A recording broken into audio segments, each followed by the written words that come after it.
Father, we welcome you into our lives and into our hearts this day and always. We carry the hope of the rainbow and the bright new day that dawns beyond the storm. Although difficult, we still need to be positive and carry the light now. In order to do that, we need to let go of our fears and insecurities. It's never easy to be calm in a storm, but you have given us the strength to do so. By cleaning out and clearing out, we make room for our dreams. By letting go of old, bothersome things, we are able to step forward with new understanding. Our world, created by you, Father, seems to jump off the page and speak to us in so many ways that reassure and heal. We can then just simply step through the things that used to hang us up.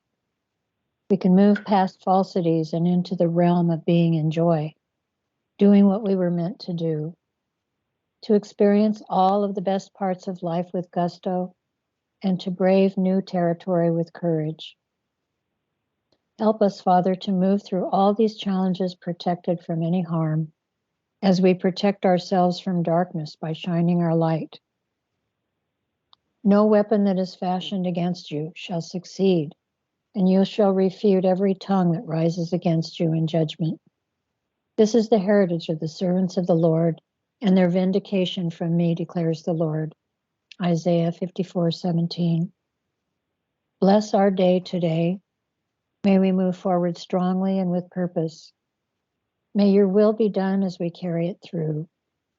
Protect each one of us and every member of our families, Father. Surround them with light so that nothing befalls them. We ask that you protect David Coolidge and Bobby Graves and all the members of the OSJA, and we ask that you protect each one so that they may be always surrounded by your light, enhanced with your love, and able to accomplish all their missions in this life with swiftness and ease. May we always remember that we are your children and we are family, in loving support of each other. May he give you the desire of your heart and make all your plans succeed. Psalms 24. Let it be so. In the name of our Lord, Yahushua, Jesus, God is victory. Amen. Thank you, Charlie. Thank you, Charlie. Hello, my name is Ron Vroman, the old white man talking head for the Oregon Statewide Jural Assembly. It is a mindset. The best way out is straight ahead. Somebody needs to silence their mic, please.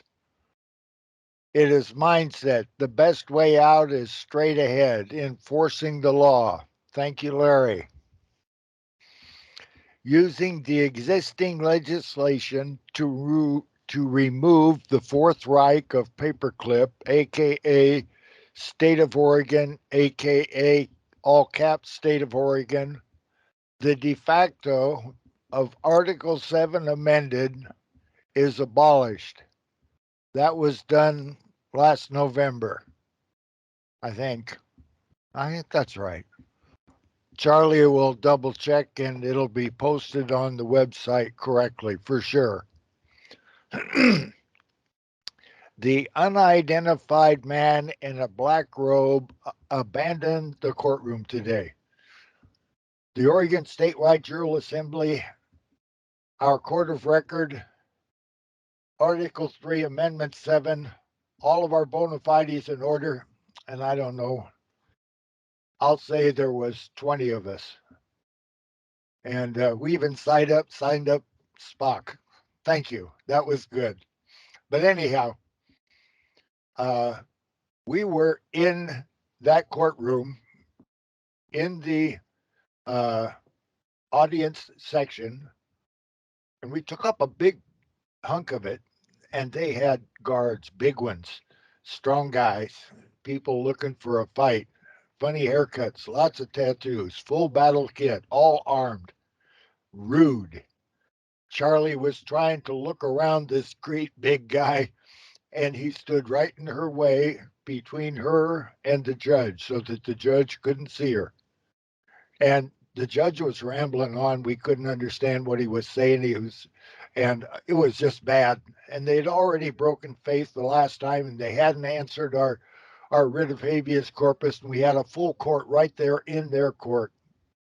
And so I started hollering at him that this wasn't good, and we couldn't hear what you're saying, and this is not proper, and just hollering at him till he would speak up and do what he's supposed to do, identify himself. Where's your bond? Get your act together. And he jumped and almost ran to get out of there. Closed the door, and the cops started clearing the room. The big guys, the deputy sheriffs, full kit, clear the room. This guy, no shit, 6'7", 6'9", a good 300 pounds. Wrists are 20 inches like Popeye. He's huge. And he's one of those great big Scots with the ginger blonde hair and that reddish Scot complexion. And he's just bruising for a fight. Would just love to get into one. And he's saying, get out of the room, clear the room, just being a turd. And it didn't go well. I said, we cleared the room. You meet us outside. He wouldn't meet us outside. We had to holler. It was just rude. The whole thing's wrong. They don't understand what law is. They think they're tyrants. And anyhow, bullshit. I digress. You have no oath of office to the lawful constitutions of the United States circa 1859 and Oregon, the original jurisdiction constitution circa 1859. We know what law is, and we are law enforcement. I am known as Ronald Charles Vroman and as Ronald Charles Vroman, Private Attorney General by the United States Congress, 42 U.S.C. 1988 and 18 U.S.C. 1510 and 18 U.S.C. 1512. To be known as one of the people, also qualified criminal investigator and federal witness. And by living testimony without rebuttal, status identified and without rebuttal in the City of Beaverton Public Record, Beaverton Municipal Court, and the United States Federal District Court, Portland, Oregon. U.S. Navy veteran 5159365, discharged, the flesh, blood, soul, body, mind, spirit, a man on Oregon, an Oregonian, a continuous traveler, a non-U.S. citizen, born August 14, 1938, Reno, Nevada, with two ancestors, a father and a son, direct bloodline that fought for New York in our revolution. My mother's father, Stockwell Gonzalez, 1876, New Mexico. General delivery, Beaverton, Oregon, 97005, in brackets, 503-641-8375, ronvroman38@gmail.com. Paragraph. Correct. In the land of all sovereigns, it only takes one to enforce the law and one to make a claim. Due process was denied to Miami Daves, a.k.a. David Collage. All the paperwork will be really right, signed, sealed, stamped, witnessed, proof of service. Next week. I don't know the day for sure, but I think they schedule it for another Friday in the morning. I'm not sure. We'll be there. Okay, let me get this a little better here. One claim is made. Due process was denied Miami-Dade. And we know it was denied because it was not proper.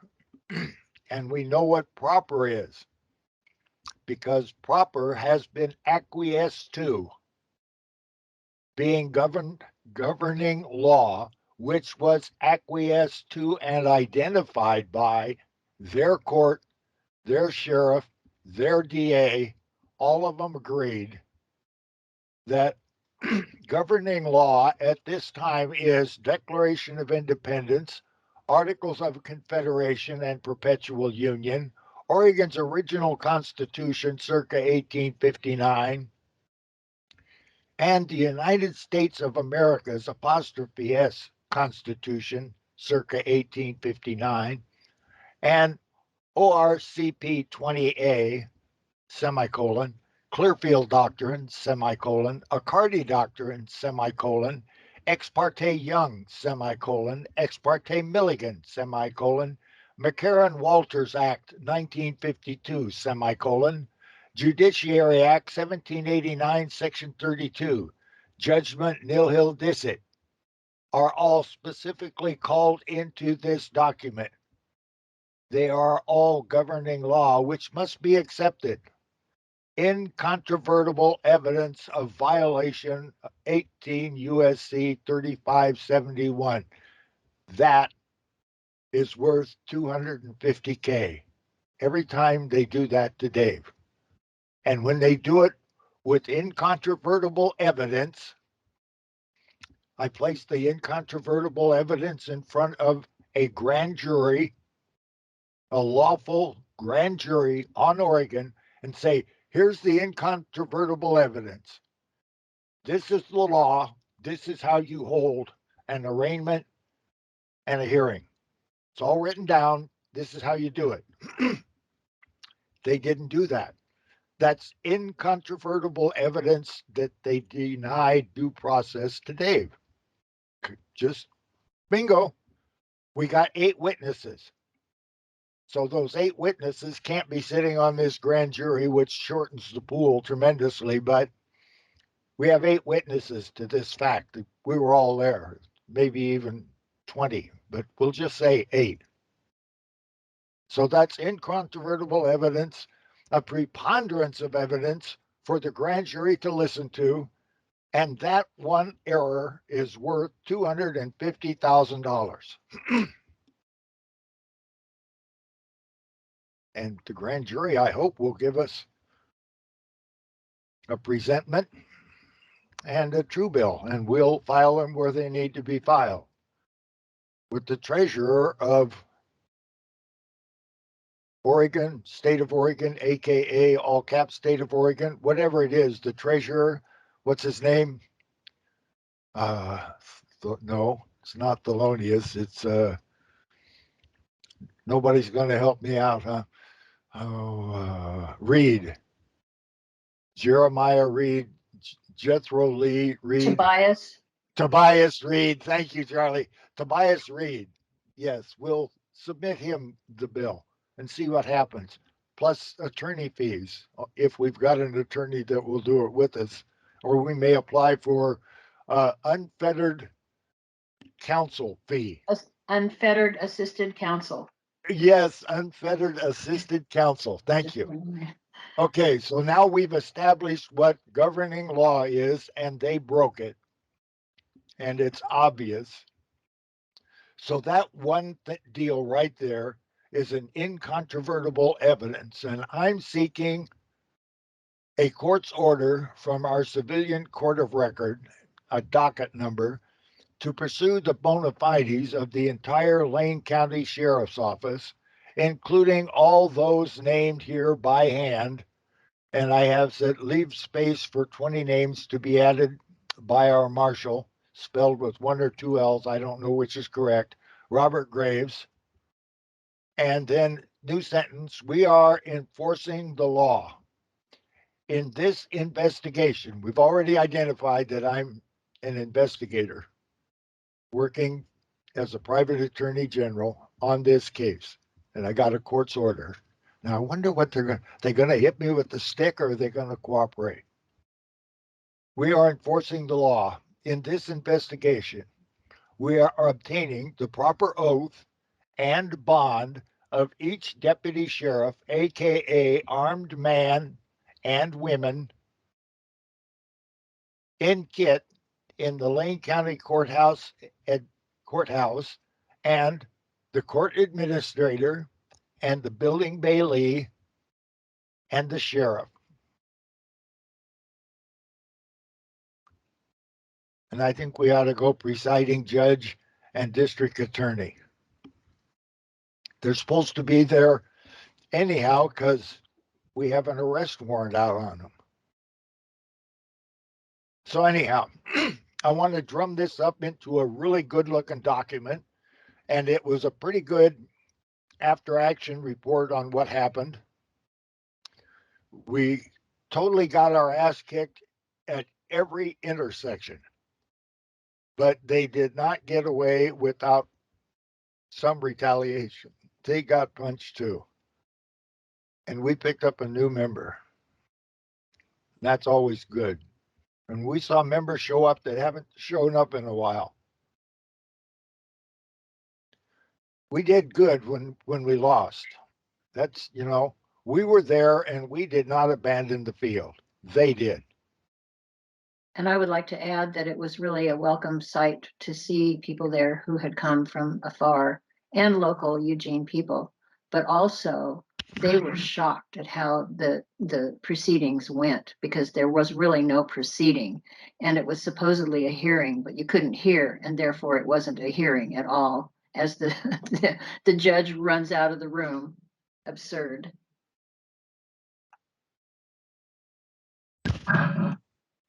Anybody else want to jump in? I don't know. Yeah, sure. I am so proud to be a member of the Jural Assembly and so proud of you, so proud of Charlie, so proud of everything that everybody did. Cynthia, everybody did. And Dave for being, oh my God, Bobby too. Bobby. Like I said, I'm very proud to be a part of this. And we continue to walk it. Thank you. They do not want to let go of this. They do not intend on losing here. And we do not intend giving it back to them. And then the bullets started flying. And then he jumps out of the car. And he's got both his hands up. And he got out of the car, and he had his hands in the air. He's like, just shoot me then. This is what you want, just shoot me. And they did. They shot him dead. With his hands in the air, and I fought. I swear to God. He was just walking with his hands in the air. And they shot him. And they shot him dead, and then after he was down on the ground, shot him 3 more times.